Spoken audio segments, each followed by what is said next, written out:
Hi there, welcome to Pallet University. So this is just going to be a very quick video talking about something from some of the Sword and Shield leaks.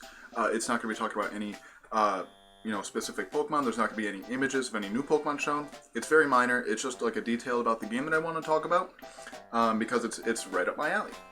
So if you don't like spoilers, this little bar down at the bottom will go away when the spoilers start.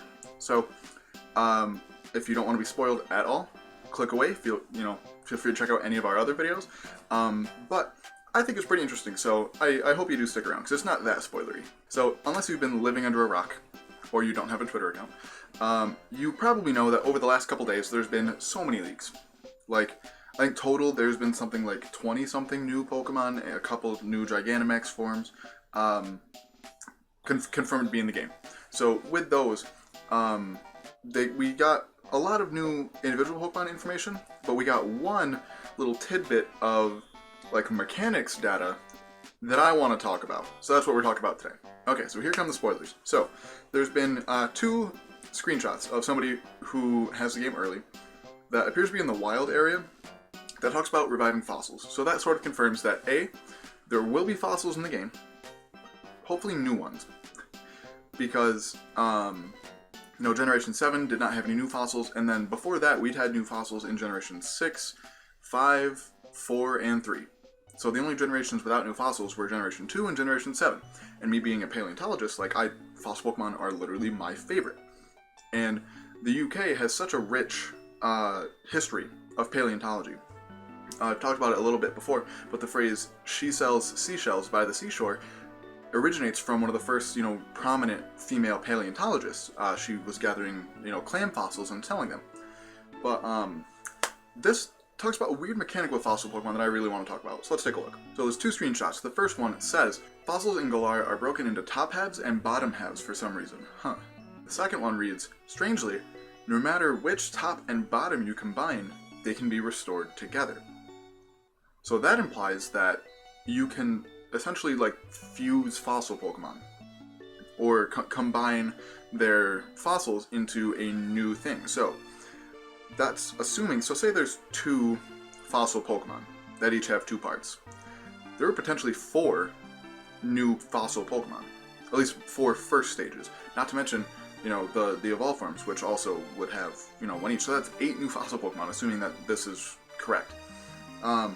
And so I want to talk about a little bit about some fossil history, because there's actually a little bit of a precedent for this. Not as much from England as here in the US, but it's still really interesting to talk about. There was a time period in paleontology in the 1800s called the Bone Wars, where the two most prominent paleontologists at the time, O.C. Marsh and Edward Drinker Cope, basically were racing each other to see who could name the most species.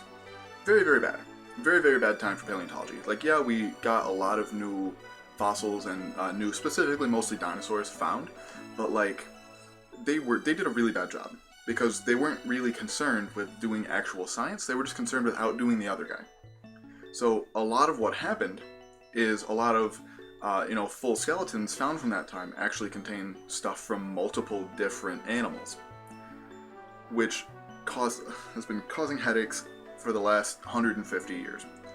And this, I think, could be sort of a callback to that, because things like Brontosaurus, while that wasn't necessarily sort of a mixed match of stuff, Brontosaurus really doesn't exist. Most people have heard the word Brontosaurus. It's a sauropod dinosaur, the big long-necked ones. Brontosaurus really doesn't exist. It was something that was named by one of the two. I don't remember which one it was, but named by one of the two just to say, oh, I named a new dinosaur. But really, it was the exact same thing as another dinosaur. So that just shows the level of carelessness that these guys were going through. So things like adding different parts from different animals together was really not unheard of. So I'm kind of curious to see where this goes. I just think that this is really fascinating, and something that once the games come out, I will absolutely be making probably multiple videos on this just to see how it would work. I'm going to be starting sort of a new mini-series, I guess, about fossil Pokemon relatively soon. I've got it in the works. November, if you see my update from last week, November is a very busy month for me. So that will probably not be until sometime in December. Hopefully things will quiet down a bit in that time. But let me know your opinions on this whole fossil fusion type thing. It seems like super science fiction-y, which I'm not opposed to. But like, I don't know. I'm not sure how I feel about it. We'll have to see. We'll have to see how it actually works when it comes out. Like everything else with all these leaks. So, let me know your thoughts down below. Make sure to follow us on Twitter at Pallet_U to keep up on all things Pokemon science. If you feel like this channel is worthy of it, check out our Patreon, the link to which will be down in the description below as well. And as always, there's a time and place for everything.